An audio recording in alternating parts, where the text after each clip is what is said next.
आप सब इस वीडियो को देखिएगा। आज मैं बहुत ही इंटरेस्टिंग टॉपिक लेकर के आई हूँ जो कि सिंपल इक्वेशंस का। तो सिंपल इक्वेशंस हम क्लास 7 की एनसीईआरटी का ही चैप्टर है सिंपल इक्वेशन। तो उसके हम क्वेश्चंस को सॉल्व करेंगे। हम देखेंगे सिंपल इक्वेशन होती कैसे है।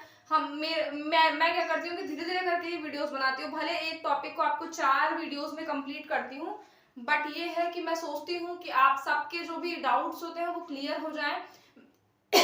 सॉरी, मैं छोटी चीजों से मैं बहुत लंबा वीडियो नहीं बनाती हूँ क्योंकि मुझे बनाने में भी प्रॉब्लम होती है और फिर जो सामने से देखता है उसे भी प्रॉब्लम होती है। मैं छोटे छोटे वीडियो में क्लियर करती हूँ, एक एक टॉपिक को लेकर चलती हूँ। आई होप आप सब इस चीज को समझेंगे और मैनेज करेंगे। मेरी इस वीडियो को आप लोग देखिएगा, आप लोग को बिल्कुल पसंद आएगी। इसके पहले भी मैंने वीडियोस बनाई हुई है डेसिमल की, और डेसिमल को हम कैसे कन्वर्ट करते हैं रुपीज में, कैसे ग्राम किलोग्राम में करते हैं, आप सब उस वीडियो को भी जाके देखिएगा। तो हम आज का जो अपना वीडियो है वो स्टार्ट करते हैं। हमारा जो आज का वीडियो है वो है सिंपल इक्वेशन क्लास 7th की एनसीईआरटी का 4.1 का एक्सरसाइज है। तो पहले हम जानते हैं कि हम इक्वेशन बोलते किसे हैं, हम इक्वेशन किसे बोलते हैं। तो अभी तक हम जो यूज करते थे वो नेचुरल नंबर्स के ही यूज करते थे, कोई भी डेसिमल का ही क्वेश्चन यूज करते थे। हमें जो भी देता था वो नेचुरल नंबर में ही हमको देता था, या तो फिर हमको कोई भी जो भी क्वेश्चंस हम सॉल्व करते थे वो हमें नेचुरल नंबर्स के क्वेश्चंस मिलते थे जिसमें हमें नंबर देखने को मिलते थे। अब इक्वेशंस में हमको वेरिएबल्स मिलेंगे जो कि आपके इससे हम डिनोट्स करें, हम जो कि x से y से, हम x से y से z से t से, आप लोग का जो मन करे उससे ये डिनोट होगा। इसकी वैल्यू दी रहेगी और आपको सॉल्व करके आंसर निकालना है। तो ये इस तरीके से हम क्वेश्चंस को करेंगे। इक्वेशंस जो आने वाली है वो इक्वेशंस जो होंगी वो कुछ इस तरीके से बनेंगी। x + 3 = 7। आपको 7 का जो है वैल्यू दिया रहेगा, फिर आप 7 की वैल्यू को उठा के वहां से निकाल करके आप x में पुट करिए और फिर आपको आंसर निकालना पड़ेगा। अब इसी में हम देखेंगे कि हमें दो शब्द आएंगे हमारे सामने जो कि होंगे LHS और RHS। हमारे सामने जो शब्द आएंगे, एक आएगा अभी LHS और एक हमारे सामने आने वाला है RHS। ठीक है, तो ये दो शब्द हमारे सामने आएंगे। इसका क्या मतलब है, इसका जो फुल फॉर्म होता है वो होता है लेफ्ट हैंड साइड। इसका जो फुल फॉर्म होता है वो होता है लेफ्ट हैंड साइड। ठीक है, ये वाले का होता है आपका राइट हैंड साइड। ठीक, राइट हैंड साइड। अब देखिए आप, अब ये चीज हमारी कहाँ पे यूज होगी, तो ये चीज हमारी होगी इक्वेशन वाले क्वेश्चंस में। जब कभी भी आपको क्वेश्चंस दिए रहेंगे, जैसे मान लीजिए आपको कोई क्वेश्चन देगा इस तरीके से, x देगा +y + 7 दे देगा 9। ठीक है, आपको बोलेगा कि सॉल्व करके इधर वाले को और इधर वाले को आपको बराबर लाना है, तब जो आपका आंसर है वो सही होगा। तो जब हम ऐसा लेते हैं, अगर हम इस साइड के इक्वेशन को लेके चलते हैं तो हम इधर वाले को जब लेके चलते हैं हम इसे बोलते हैं RHS, और जब हम इधर वाले को सॉल्व करते हैं तो हम इसे बोलते हैं LHS। और जब ये LHS और आपका जो RHS जब ये इक्वल आता है, मान लीजिए यहाँ भी 19 आ गया और आपका यहाँ भी 19 आ गया, तो जो ये आपका आंसर जो होगा वो क्लियर हो जाएगा। इस तरीके से ही हमको अब क्वेश्चंस को सॉल्व करना है। तो चलिए हम फर्स्ट क्वेश्चन लेते हैं। फर्स्ट क्वेश्चन मैं ले लेती हूँ।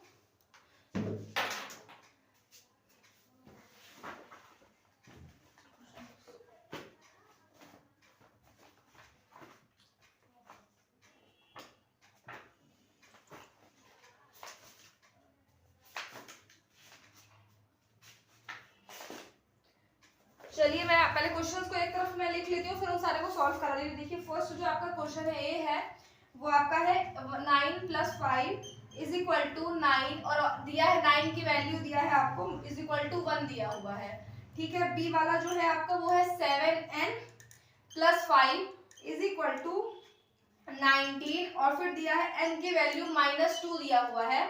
फिर आपका सी वाला दिया हुआ है 7n + 5 = 9, 19, n की वैल्यू दिया हुआ है आपको 2 दिया हुआ है। फिर आपको डी दिया है 4p - 3 = 13, और फिर यहाँ पे दिया है p की वैल्यू 1 दिया हुआ है।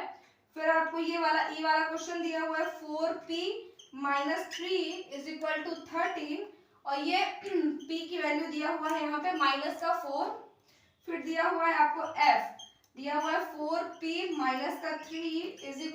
13, पी की जो वैल्यू दी हुई है वो आपको 0 दी हुई है, ठीक है। तो ये मैंने क्वेश्चन है, आप सब देख सकते हैं, ये एनसीईआरटी क्लास 7th है और इसी से मैंने क्वेश्चन लिया हुआ है 4.1 का। तो अब हम इस इक्वेशन को सॉल्व करते हैं। यहाँ पे आपको पी दिखेगा तो आप इसे घबराइएगा नहीं, मैंने आपको बोला था कि एक्स वाई टी पी आपको जो लेना है आप ले सकते हैं और क्वेश्चन को सॉल्व कर सकते हैं। चलिए अब हम क्वेश्चन, इसका जो हेडिंग है वो क्वेश्चन की हेडिंग है कि ये इसने दिया हुआ है LHS और RHS। मैंने आपको बताया इक्वल के इस साइड LHS होता है, इक्वल के उधर RHS। जब दोनों बराबर होते हैं तो वो आंसर आपका राइट होता है और वो एक इक्वेशन बनती है।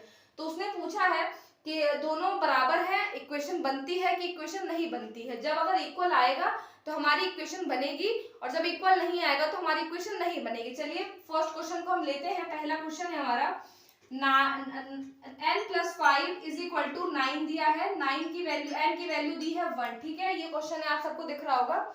चलिए अब n की वैल्यू की जगह हमें क्या दिया है, वैल्यू 1 दिया है, तो हम n की वैल्यू की जगह 1 पुट करेंगे। तो यहाँ पे हम लिखेंगे 1+5 और यहाँ पे दिया इज इक्वल टू 19 और ये 5 और 1 कितना हो जाएगा 6 और 6 और इधर दिया है 19। ये आपका क्या है RHS है, ये क्या है आपका LHS है। तो आप देखिए सब लोग, RHS और LHS बिल्कुल बराबर नहीं है। यहाँ पे 19 है, यहाँ पे 6 है, तो ये हमारी इक्वेशन नहीं बनेगी, बिल्कुल नहीं बनेगी हमारी इक्वेशन। इस तरीके से आपको सॉल्व करना है। इसी की तरह से हम अब सेकंड क्वेश्चन को अपने लेते हैं और सेकंड क्वेश्चन को हम सॉल्व करते हैं, ठीक है ना। तो देखिए सेकंड वाला हमारा है बी वाला, 7n+5 is equal to 19। n की वैल्यू दिया हुआ है -2 दिया है। आप देखिए 9 की वैल्यू, n की वैल्यू -2 दिया हुआ है, ठीक है। हम सॉल्व करेंगे 7। अब ये देखिए हमें n में वैल्यू डालनी है -2 की, तो ये हो जाएगा -2 + 5 इज इक्वल टू 19, ठीक है। ये -2 को हम खोलेंगे तो ये ब्रैकेट में है तो मल्टीप्लाई होगा, तो 7 इंटू -2 हो जाएगा +5 इज इक्वल टू 19 तो है ही, 7 2 14, -14 हो जाएगा, +5 हो जाएगा। आप सब देख रहे हैं इसको। और 14 और 5 आपका क्या हो जाए, ये 14 और 5 आपका क्या हो जाएगा 19 हो जाएगा। तो ये जो है और ये आपका बराबर हो जाएगा। तो जो ये आपकी जो इक्वेशन है ये बराबर हो जाएगी, ये आपकी इक्वेशन जो है वो बनेगी। सॉरी यहाँ पे आपको एक गलती हो गई, यहाँ पे माइनस था, -14 था, सॉरी -14 था। आंसर आएगा माइनस में, 19 माइनस में आ रहा है, 19 प्लस में आ रहा है, बिल्कुल नहीं बनेगा। ये आपका हो जाएगा LHS, ठीक है। ये हो जाएगा आपका RHS, ठीक है। ये इक्वल नहीं हो रहा है क्योंकि जो साइन है हमारा वो इक्वल नहीं है, तो ये भी हमारा इक्वल नहीं होगा। ये भी इक्वेशन रॉन्ग होगी, नो, ये इसका आंसर होगा नो, क्योंकि इक्वेशन नहीं बन रही है, ठीक है। अब हम थर्ड वाला क्वेश्चन लेते हैं और उसको सॉल्व करते हैं, ठीक है ना।